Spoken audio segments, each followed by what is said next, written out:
Good evening student. तो हम already अपनी इस प्रिपरेशन में हमने मोल से शुरू किया था। मोल पढ़ा, गैस के लिए मोल कंसेप्ट, एम्पेरिकल फॉर्मूला। अब ये सब कैलकुलेशन के बाद एक और चीज पढ़ते हैं, हमको अच्छा लगेगा पढ़ने पे, कंसंट्रेशन टर्म्स एंड सोल्यूशन। तो जब हम बात करें सोल्यूशन क्या है, तो सोल्यूशन एक होमोजीनियस मिक्सचर है। What is solution? Homogeneous mixture of two और मोर कंपोनेंट। जब दो या दो से अधिक कंपोनेंट मिलते हैं और होमोजीनियस मिक्सचर को बनाते हैं तो उस चीज को हम सोल्यूशन बोलते हैं। अब होमोजीनियस का मतलब यहां पे क्या हुआ? वन फेज, दो चीज मिलकर एक फेज में आ जाए। अब क्वेश्चन आएगा, तुम बोलोगे फेज क्या है? तो किसी भी सिस्टम का मैकेनिकली सेपरेबल पार्ट जो होता है, मैकेनिकली जिसे हम सेपरेट कर सकते हैं, that is known as a phase. तो दो चीजें मिले और एक सोल्यूशन को बनाए, एक होमोजेनियस सिस्टम को बनाए, तो उसे हम सोल्यूशन बोलेंगे। तो सोल्यूशन बनाने के लिए अगर हम दो चीजों को मिलाएं, अगर हमारे दो कंपोनेंट मिलेंगे, अगर दो कंपोनेंट मिलेंगे और वो एक होमोजेनियस सिस्टम बनाएंगे तो उसे हम बोलेंगे बाइनरी सॉल्यूशन। अब बाइनरी सॉल्यूशन में मतलब हो गया हमारा शक्कर का पानी शुगर वाटर, नमक का पानी सॉल्ट सॉल्यूशन, ब्राइन सॉल्यूशन हो गया। तो एक सॉलिड एक लिक्विड हो गया, एक गैस एक लिक्विड हो गई। तो अगर हम कार्बन डाइऑक्साइड गैस को वाटर में डिसॉल्व करते हैं और वो एक सॉल्यूशन बनाती है, दैट इज होमोजेनियस सॉल्यूशन। अगर तीन कंपोनेंट मिलेंगे, अगर तीन कंपोनेंट मिलेंगे तो हम बोलेंगे टर्नरी सॉल्यूशन। अगर हमारे चार कंपोनेंट यहां पर मिलते हैं तो क्वाटरनरी सॉल्यूशन।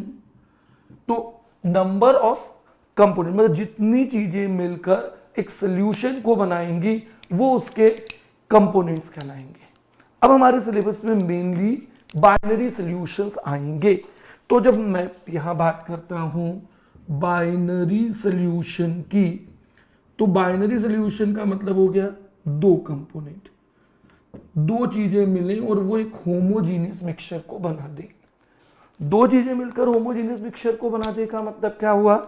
उनमें एक कहलाएगा सॉल्यूट, एक कहलाएगा सॉल्यूट और दूसरा क्या कहलाएगा तुम्हारा? सॉल्यूशन। तो सॉल्यूट और सॉल्यूशन मिलकर अगर एक सॉल्यूट और एक क्या कहलाएगा यहां पे? सॉल्वेंट। सॉरी, ये क्या कहलाता है बेटा? सॉल्वेंट। तो सॉल्यूट और सॉल्वेंट मिले और उसे वो बोलेगा बाइनरी सॉल्यूशन या सिंपली हम बोलेंगे सॉल्यूशन। अब हमारे पास तीन फेज हैं, जैसे सॉलिड, लिक्विड, गैस। तो हमारा सॉल्यूट क्या हो सकता है? सॉलिड हो सकता है। सॉल्यूट क्या हो सकता है? लिक्विड हो सकता है। सॉल्यूट क्या हो सकता है? गैस हो सकता है। सॉल्वेंट वो सॉलिड लिक्विड गैस हो जाए। तो इन कॉम्बिनेशन के आधार पे हमारे पास 9 तरह के सॉल्यूशन बन सकते हैं। गैस तो मिक्सचर ऑफ गैसेस हो गए। तो एयर क्या है? एयर एक पॉली कंपोनेंट मिक्सचर है जिसमें बहुत सारी दूसरी गैसेस मिली है। एक गैस में दूसरी बहुत सारी गैसेस मिली हुई है, उसे हम गैसियस सॉल्यूशन बोलते हैं। अब जब हम सॉल्यूशन बनाएंगे तो बार बार लिखने के लिए मैं 1 जो लिखूंगा वो सॉल्यूट के लिए, 2 जो मैं लिखूंगा सॉल्वेंट के लिए। और अगर मैंने कोई भी नंबर नहीं लिखा 1 2, तो मतलब वो मेजरेबल प्रॉपर्टी किसकी हो जाएगी? सॉल्यूशन की प्रॉपर्टी होगी।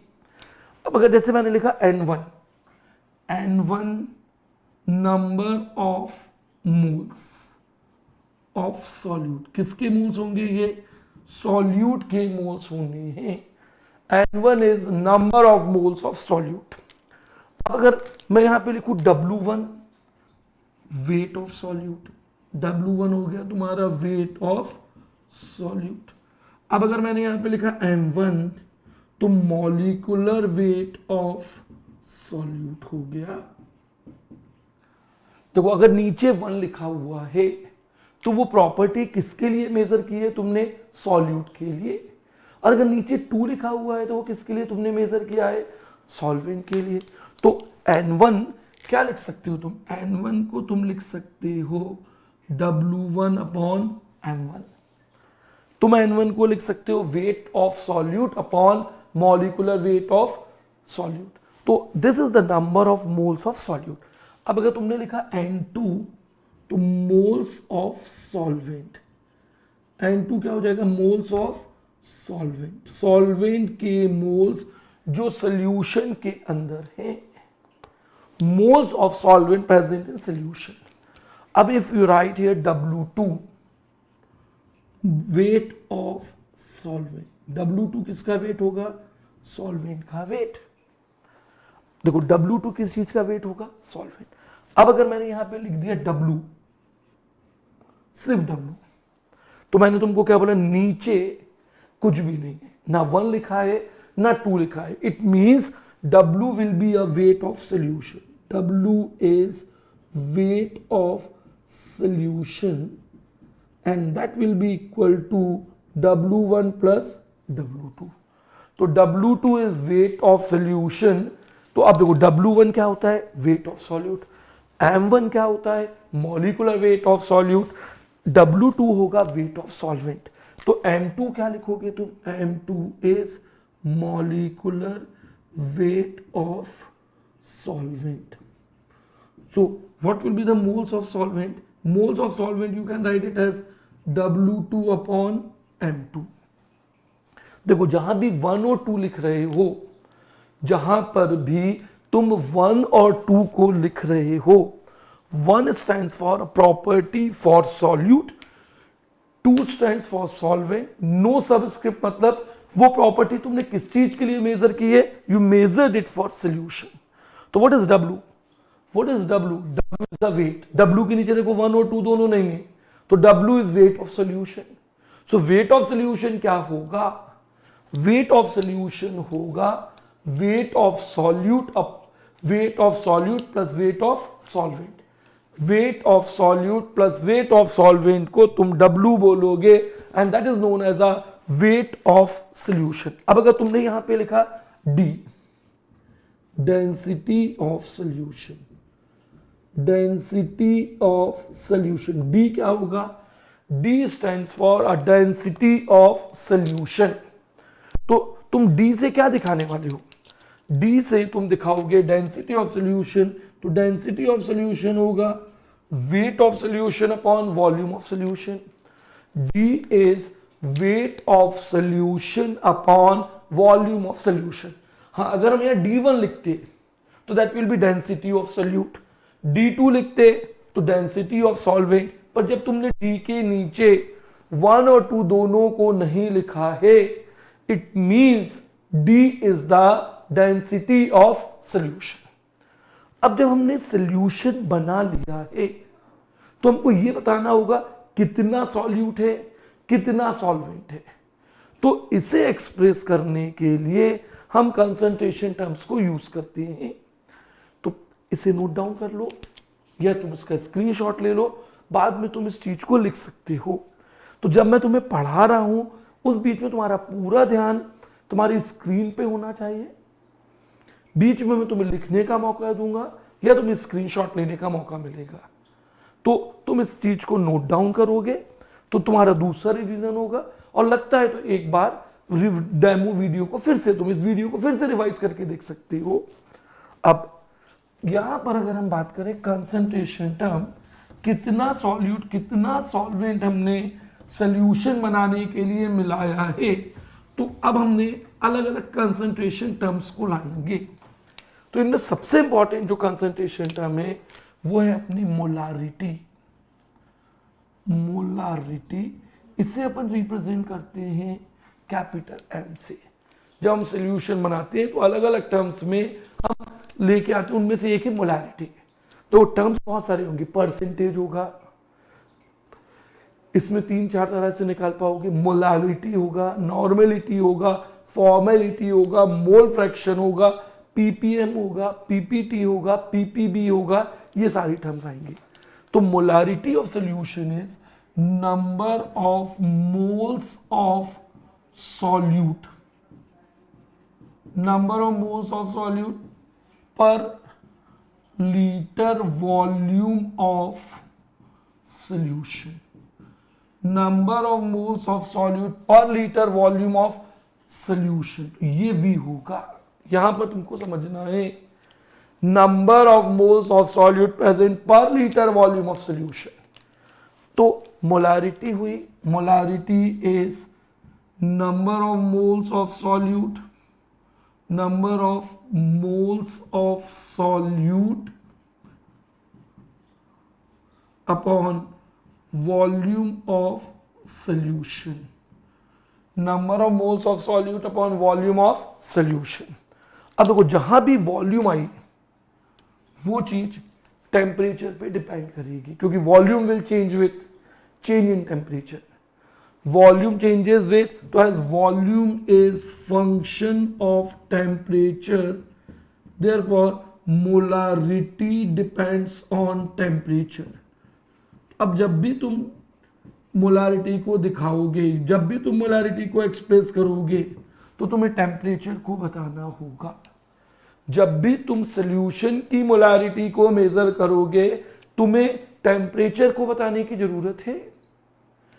जनरली कितना बदलेगा इसका फॉर्मूला केमिस्ट्री में नहीं है। लिक्विड की मोलारिटी टेम्परेचर के बदलने से कितनी बदलेगी, इसका कोई रेडीमेड फॉर्मूला नहीं है। अब मैंने बोला मोलारिटी क्या हो जाएगी अब हमारी, तो हम मोलारिटी को लिखेंगे N1 upon volume in litre, volume of solution in litre. अब आप देखो अपने कन्वर्जन हमको मालूम होना चाहिए कि अब हम क्या कन्वर्जन यूज करते हैं। 1 metre cube is equal to 10 to the power 3 liters, 1 litre is equal to 10 to the power 3 ml। तो यहां पर हम इसे लिख सकते हैं 10 to the power 6 ml। 1 metre cube is 10 to the 3000 litre, 10 to the 6 ml। अब 1 ml is equal to 1 centimetre cube, तो इसे तुम लिख सकते हो 10 to the 3 सेंटीमीटर क्यूब। तो अब हमारा वॉल्यूम का कन्वर्जन, अगर हम वॉल्यूम को ml में लाते हैं तो you write here molarity as N1 upon volume in ml into 10 to the power 3, volume in ml multiplied by 10 to the power 3। अब आपको ये चीज ध्यान रखनी है, ये जो फॉर्म था इसमें वॉल्यूम लीटर में आ रही थी, ये जो फॉर्म तुमने बनाया है इसमें तुम्हारी वॉल्यूम ml में है। तो हमेशा तुम्हें वॉल्यूम किस में लेनी है, या तो लीटर में या ml में। जब हम केमिस्ट्री पढ़ते हैं तो हमेशा कन्वर्जन में दिक्कत आती है, तो अपने को ये ध्यान रखना है कि वॉल्यूम हम किस में लेके चलेंगे, ml में या सेंटीमीटर क्यूब में। तो हम इस फॉर्मूले को अब ऐसा भी लिख सकते हैं, m is equal to W1 upon M1 into 1000 upon V। Definitely volume जो है वो किसके अंदर नापी गई है, ml के अंदर। अच्छा अगर मैं तुमसे बोलूं what is the unit of molarity, तो यूनिट ऑफ मोलारिटी क्या होगा, देखो what will be the unit of molarity, तो यूनिट ऑफ मोलारिटी होगा मोल्स पर मीटर क्यूब। अब आपको ध्यान रखना मोल्स पर मीटर, ये कौन सा यूनिट हुआ इसका, this being the SI unit, जबकि इसका नॉन एसआई यूनिट या ट्रेडिशनल यूनिट क्या होगा, तो that will be moles per litre. और मोल्स पर लीटर, तो दूसरा जो यूनिट आएगा वो मोल्स पर लीटर में तुम लिख सकते हो। तो अब तुमने देखो मोलारिटी को क्या लिख लिया, wait of solute m1 into 1000 by V। अब अगर हम यहाँ पे मोलारिटी को ऐसा लिखे W1 upon M1 1000 W by D, लिख सकते हो तुम इसको ऐसा। क्यों, तुम डेंसिटी को क्या लिखोगे, वेट अपॉन वॉल्यूम, तो यहां से तुमने W बाई डी, तो अब तुम्हारी मोलारिटी का फॉर्मूला आ गया W1 upon M1 into 1000 by W into D. तो ये फॉर्मूला तब यूज करना है जब तुम्हें percentage by weight of solution given हो। Percentage by weight of solution अगर गिवन है तो you are going to use formula m is equal to W1 upon m1 into 1000 by W into D. तब तुम मोलैरिटी में ये form use कर सकते हो, percentage by weight of solution. Percentage by weight of solution का ये form तुम यूज कर सकते हो। तो अब बन गई डेफिनेशन, हमें इस पे क्वेश्चंस को सॉल्व करना है। तो हम यहाँ पे क्वेश्चंस बना सकते हैं। अगर आपको क्वेश्चन दिया है फाइंड मोलारिटी ऑफ सॉल्यूशन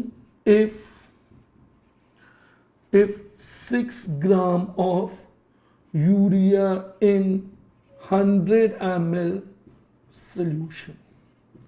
अब आप यहां पे देखो क्या दिया हुआ है, 6 ग्राम यूरिया। अब 11th का एक बच्चा होता है, उसको तो यही नहीं मालूम है कि यूरिया क्या है। तो देखो सबसे पहले देखो यूरिया होता है NH2CONH2। तो यूरिया का जब तुम मॉलिक्यूलर वेट निकालोगे, नाइट्रोजन का 14 हमने ऑलरेडी निकालना सीख चुके हैं पहले के लेक्चर्स में। तो मॉलिक्यूलर वेट ऑफ यूरिया तुम्हें कितना मिल जाएगा, 60। तो तुम्हें जब यहाँ पे क्वेश्चन सॉल्व कर रहे हो तो यूरिया का फॉर्मूला नहीं दिया होगा, तो कुछ स्टैंडर्ड कंपाउंड्स होते हैं, जैसे मैंने तुमको पहले ही बताया था, glucose, fructose, sugar, urea, acetic acid, calcium carbonate, इनके मॉलिक्यूलर वेट हम याद कर लें या निकालें। तो बार बार तो नहीं निकाल सकते हैं। अब जब तुम मोलारिटी को निकालोगे तो तुम्हारा फॉर्म क्या आ जाएगा, W66/60। कौन सा फॉर्मूला यूज किया मैंने ये वाला फॉर्मूला यूज किया। मैंने इधर पर ये वाला फॉर्मूला यूज किया, W1 into 1000 by V, 6 into 60 1000 upon 100। तो अब जब तुम सॉल्व करोगे तो ये तीनों जीरो एलिमिनेट हो गए, ये सोल्यूशन आ गया 1m। तुम आंसर में क्या लिखोगे यहाँ पे, 1m। 1m मतलब 1 मोलर, 1m का मतलब unimolar 100 ml solution, uni ml 100 ml solution. अब हम इसमें एक एक करके नंबर ऑफ क्वेश्चंस को बढ़ाते जाते हैं। तो दूसरा क्वेश्चन लिखो,